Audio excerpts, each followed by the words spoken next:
Toko daholo ny Madagasikara. Somary vaovao, eny vaovao somary mampalahelo nefa iainantsika any amin'ny fiarahamonina ilay izy a. Dia tsy maintsy hifampizarana ihany. Inona natao mba hanadinona olona iray e? Mafy izany io voadona-pitiavana ry zareo, tena mafy. Betsaka ny olona mamono tena mihitsy. Vao nisy vaovao teny Ampasapito teny nisy tovovavy namono tena dia hoe voadona-pitiavana izy. Tsy voatery tovovavy ihany fa misy koa ny renim-pianakaviana hoe tena tia tsara amin'ny vadiny izy dia ilasaika ho lasa-dala dia tsy handeha hamono tena. Misy ihany koa ny raim-pianakaviana hoe tena tia vadiny izy, nampirafesin'ny vadiny izy dia mivary lavo ary saika namono tena fa tsy maty. Fiainana eto amin'ny fiarahamonina eny. Inona ary izany tokony atao mba hoe hialana an'ilay hoe mivary lavo? Voalohany dia ianao aloha manova famindra voalohany satria ianao ilay olona. Matoa tsy tanteraka ny fitiavanareo roa dia tsy anjara izany. Tsy isika olombelona mpandaatra ny fiainantsika fa ny avy ambony. Ekena fa niezakantsika ny nanao an'ilay izy hoe hiezaka hitya, hiezaka hanome fitiavana mba ho valiana fitiavana indrisy nampalahelo fa tsy nandeha amin'izay laony ilay izy. Mety raha ohatra ka hoe lasa vadin'alahy na lasa vadin-drihy ny olona anankiray iny dia tsy maintsy nisy olana be eto amin'ny tokantranonareo.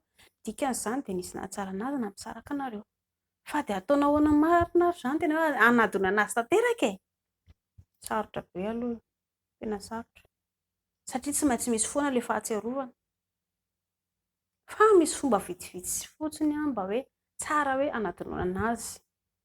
Ohatra raha manana numéro-any, efa photo numéro-any, atao inona-tsony moa, tsisy ilana an'izany ke.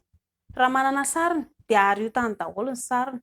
Ireny ange miteraka fahatsiarovana daholo ireny dia lasa ny tena lasa adala fotsiny amin'ilay izy nefa zavatra efa tsy ho tanteraka sy tsy eto intsony. Raha ohatra ka nisy toerana nalehanareo tarehy tsara be dia aza mandeha makany satria miteraka aretim-po sy alahelo iny. Lana aloha mandeha manao vakansy kely, mandeha makany amin'ny toerana mahafinaritra, manao vakansy kely any, maka rivodrivotra kely satria noho ilay zavatra nahazo an-tena tsy maintsy marary. Dia manova famindra amin'izay avy eo. Raha ohatra ka hanao sipy ialahy na hanao sipin-drihy ka olona mitovy ilay teo aloha no iarahana hoe efa fantatra hoe ohatran'io ilay izy dia aza miaraka intsony satria tsy maintsy hijaly. Misy ange izany e. Nisaraka ianao teo dia niaraka tamin'ny olona vaovao dia mitovy ilay taloha ihany ny toetrany dia atao inona moa izany? Tonga dia tsarahana aingana dia ialana tany. Ho an'ny tovovavy ilay hoe manao sipy, indrindra raha mbola lehilahy latsaky ny 25 taona miaraka amin'ny dia tsy maintsy kilalao ny ao anatin'ny sainy ao. Aza mieritreritra indreo hoe tena tia andry vonaka vady be andry izany iny lehilahy iny, diso adresy indry. Izy raha mbola tsy miasako, ataony inona vady? Resaka revirevo masaka ao anatin'ny sainy. Fa ndry fotsiny diso adresy eo tena manao sipy izay dia tonga dia lalainy vady izao dia izao. Asa raha mbola tsy ananako. Afaka manao sipy indry, tsisy maharatsy an'izany, entan'ny fitiavana daholo ny olona rehetrarehetra. Fa ilay hoe miaraka miraikitra be amin'ny lehilahy izany tsy azo atao. Fa raha ho an'ny vehivavy izany efa manomboka lehibe dia afaka miaraka matso ary tsy maintsy fantatr'indreo foana ange iny lehilahy iny hoe matotra ve ity lehilahy ity.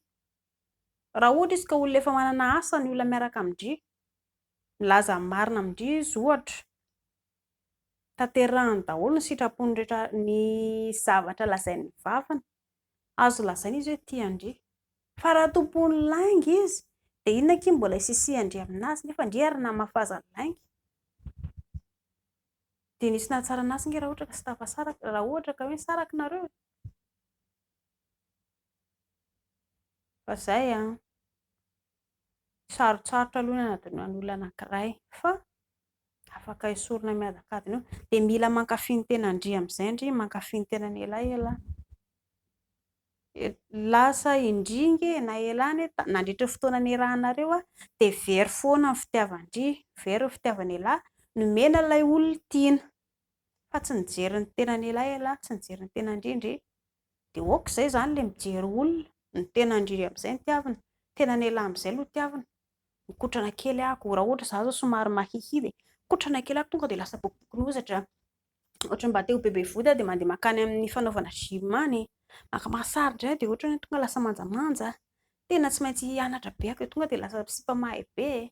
Raha ho any lahy indray izao ohatra ny vady sy ny sipa tonga ho azy eny foana rehefa tsy izy karokarohana izany dia indray anao sipa rangaha, tsy maintsy tonga ho azy eo foana io.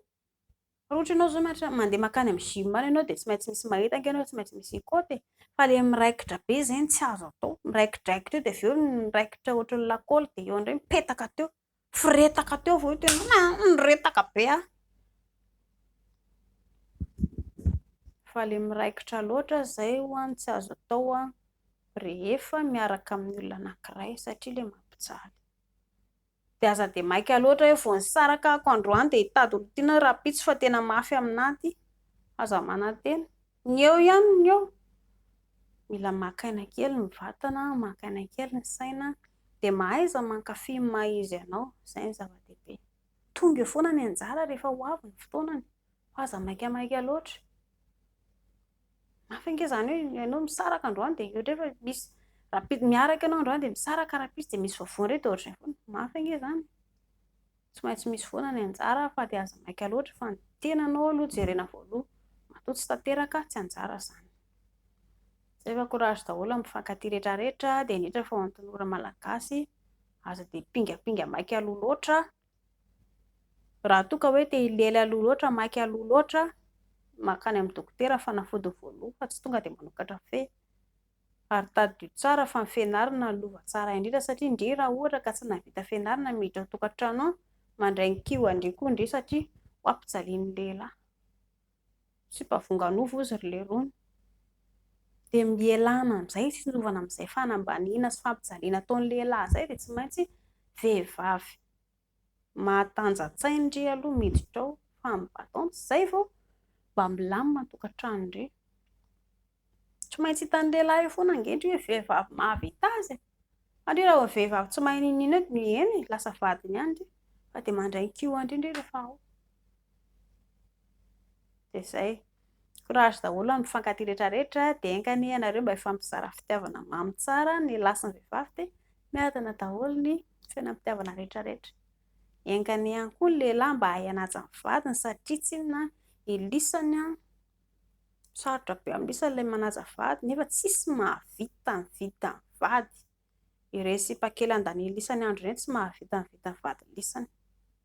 Rehefa tsisy voly lisany dia dakany, lasa indray izy mitady lehilahy mpanam-bola.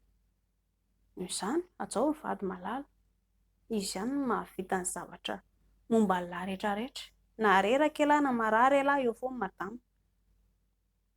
Dia ny eo anazy izany ny fahafinaretana sy ny fanajana rehetrarehetra dia hiady ny lahy. Izay fa mankasitraka tompoko.